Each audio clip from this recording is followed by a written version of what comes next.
Hey guys, it's Dave. It's October 5th, 2022. I'm going to give you a quick rundown of the latest integrations and modules that we've included in the system because we want to catch up to every great website builder out there. And we have a website builder that's actually better than most, but we don't have features integrated at a human level. So when you look up things like top integrations for websites these days, that's stuff like blogs, and it's other things as well, call to action buttons, and integrate Calendly and newsletters and payment processors and stuff like that. And we said we should do that too, so we took the time. So here's just a quick list. I'll kind of show you both for the back and the front end. So integrations, we integrated Calendly. We integrated something that we call a call to action button. It's kind of underdeveloped right now, but that's okay. Time will tell. We'll create better versions of give you drop downs for button choices. Live chat, right? And it's a kind of live chat agent that shows the box in the corner, says, hey, do you need to speak to somebody? Yeah, I'm John. Do you have any questions? And somebody can type and submit. And you'll get that on your phone while you're walking around if that's you who answers those questions. And you can literally answer on your phone and respond. Right? So you don't have to be tied to anything. And whoever else could be at their computer or on their phone with the appropriate app can also do the same thing from their computer or from their phone. So nobody has to be tied down to be able to be live support. That's cool. Newsletter. We integrated a lot of them. So just to walk through these real quick, newsletter and payment gateways, we integrated too. So if I go to Calendly, just want to show you how easy this is. Put in your account, the amount of time for the meeting, whatever the time is, right?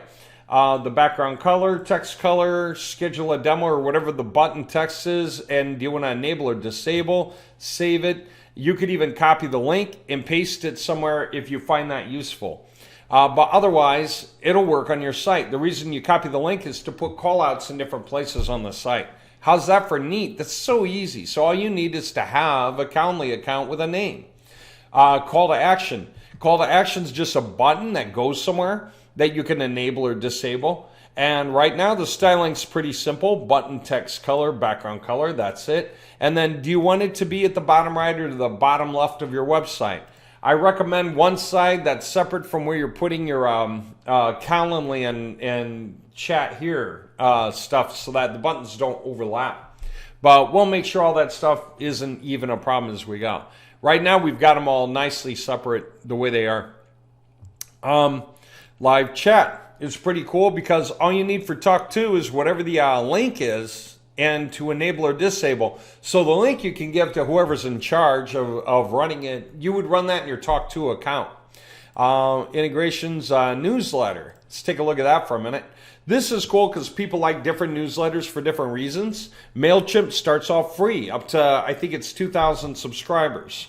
And you can only send one mail a month for free, or an open mail only, like a day zero welcome letter only. Here's your access, or use this coupon for your next purchase.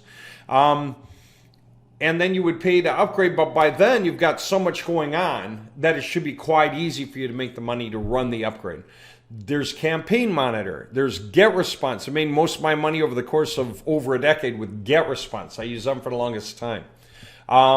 Lately, I switched to Active Campaign. They have better throughput rates than anyone else these days, and they have a really incredible back-end system for being able to micromanage details and see engagements and stuff. I just think it's neat. I don't use it nearly like I should, but it seems to be the right kind of thing to grow into over the course of time. I'm just giving you advice so you can think about these things because you'll want to be able to do that kind of thing as well. Mailerlite. So in the case of all of these, you got your general settings which affect them all. What's the heading got to be? Subscribe to our newsletter. There's no reason for the phone number token to be there. Subscribe to the newsletter now. Save your information. What fields do we want to capture? Email is required, right? We're going to capture the email, so you can't turn that off. But do you also want the name? Do you want to have a field for your name? Contact really should say phone, but it's meant to, it says your phone, on the front end. Okay? And so there's that. And then the newsletter styling in the back end, the background color, heading color, is however you want that to go to flow with the color scheme you have on your website anyway, right? And just save it. How cool is that? That's pretty simple. This way you don't have to go log in to your place like GetResponse and figure out where to go to build a web form, then figure out how to build a web form, figure out how to create the code snippet, and then come back here and log in and figure out which pages you want to paste it on and figure out how to put it in a good place so it looks all right. It's integrated here. So this is all the stuff, and these are here. Choose your flavor. Put in, you know what you need to put in? Like the API key and which list do you want to send these people to, your main list or some other list. Same with that, and that. They're all pretty much the same thing. So just make the one you want that's active, right? The other ones are going to be inactive because there's really only one. So it's just whatever you choose to be active becomes the active one. Save, okay?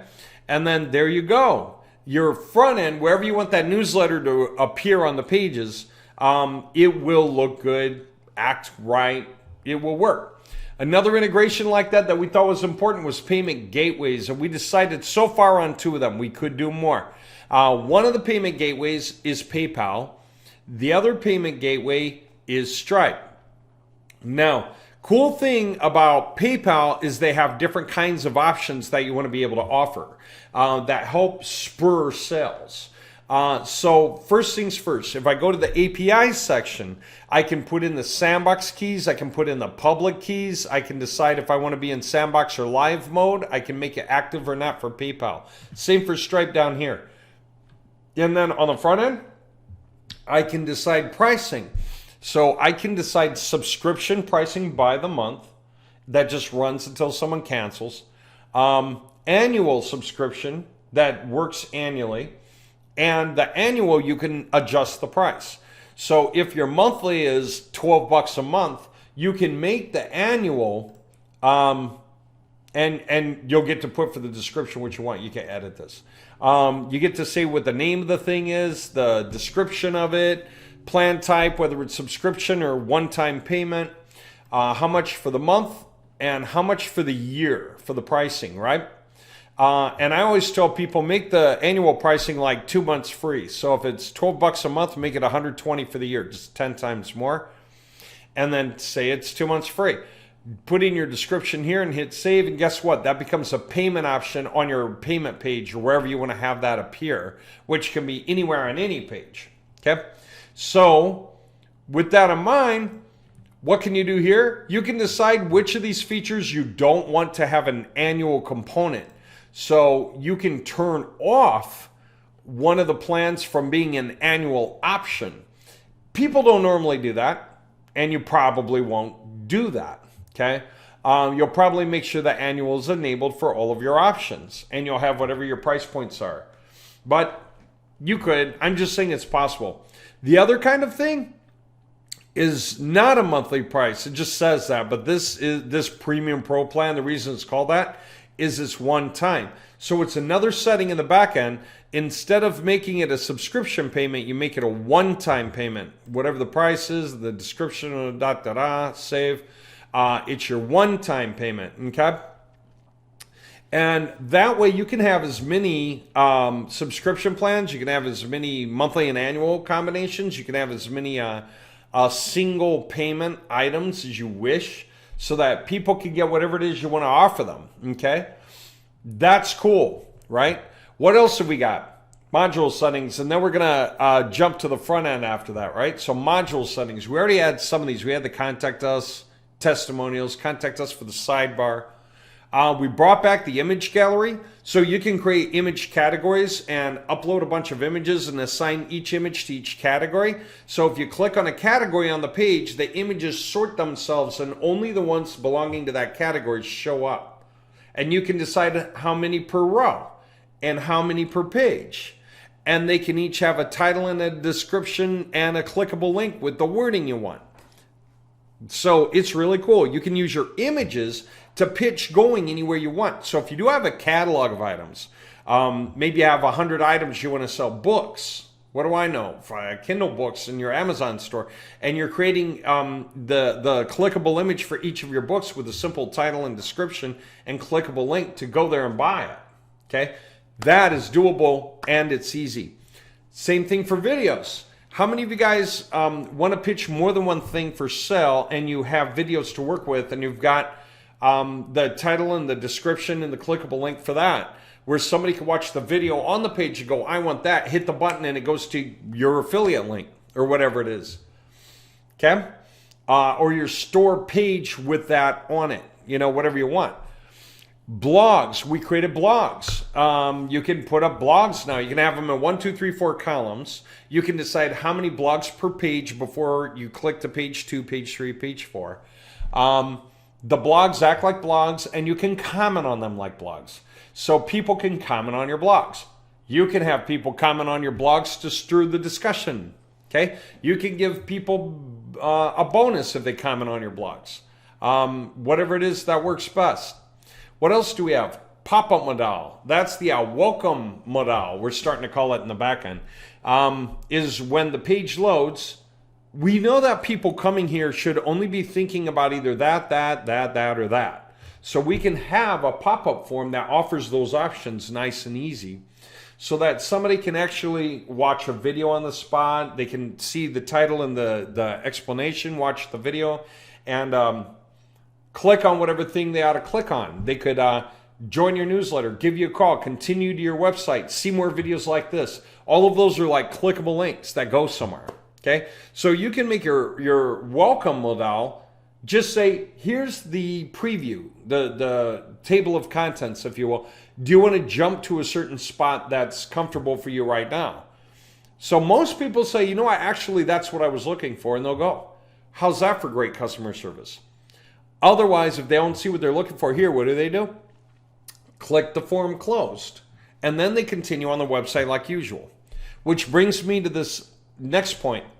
If they scroll down the page and join your newsletter, that'll take them off to the newsletter page or whatever it is. They're not coming back to the main page because they already got on the roll, right? They're going to go from there to their email to start getting the data that they're supposed to get in their email from you, the coupon code, the login access, whatever it is that your email would do normally, right?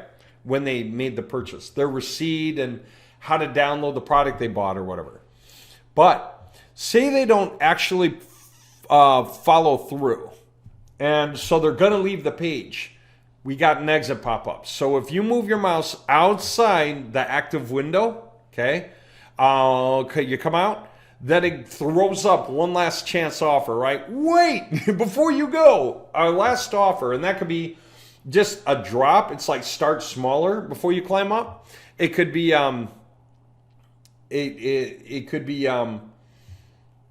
well, anything like that, right? Yeah, you could also put in different offers at different times for different people as you go.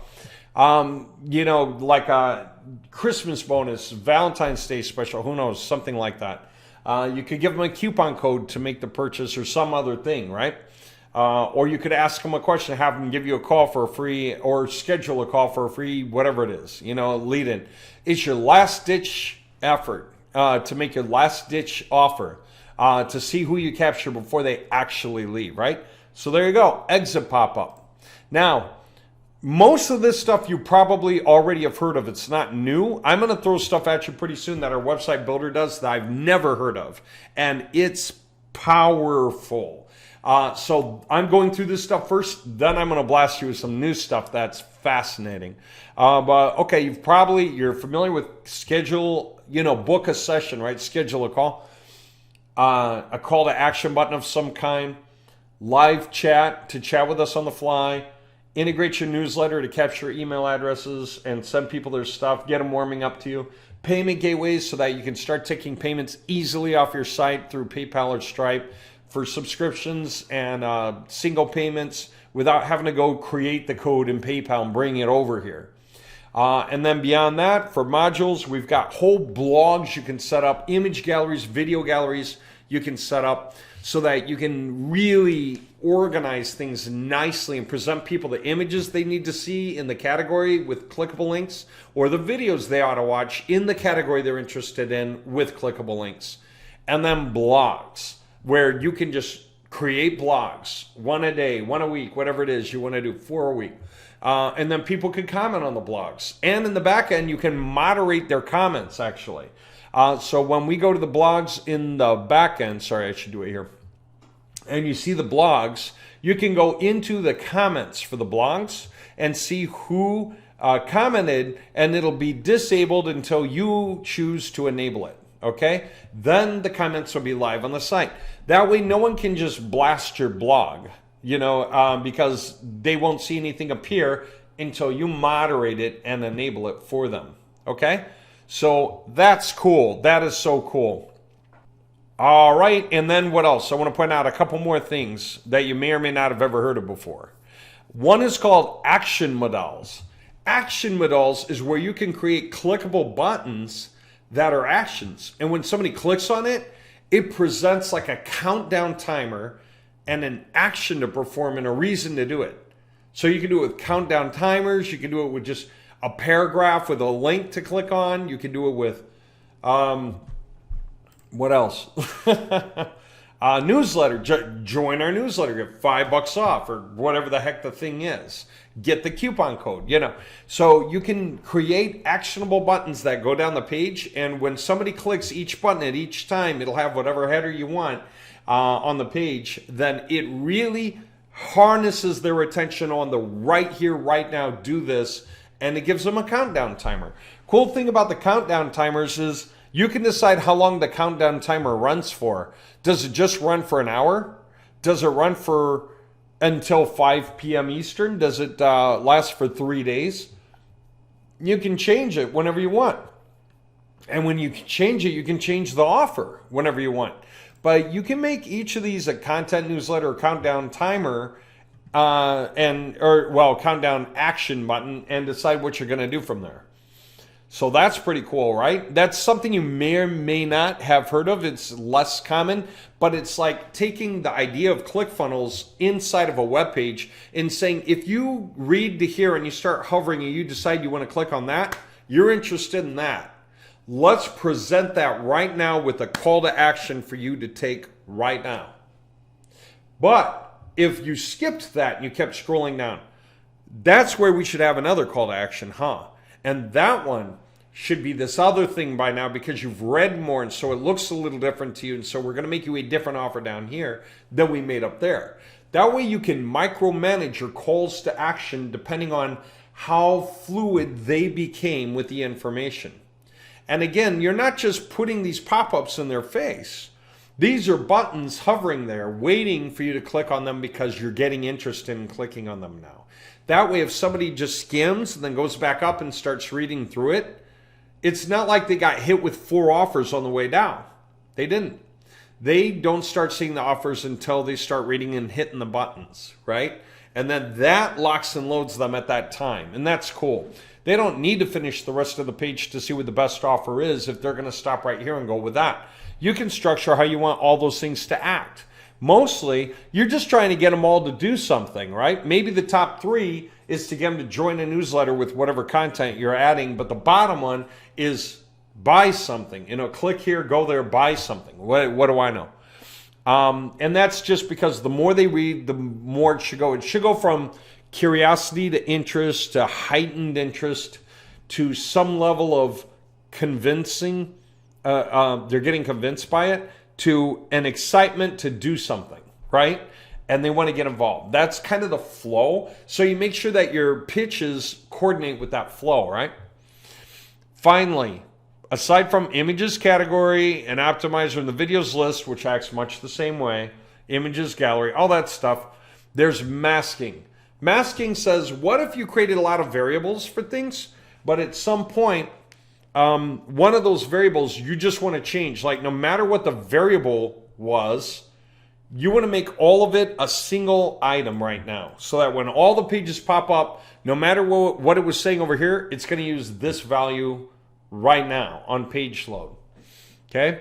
There are many reasons for doing things like that. One of them could be you hired the secretary and you need to change it to her phone number.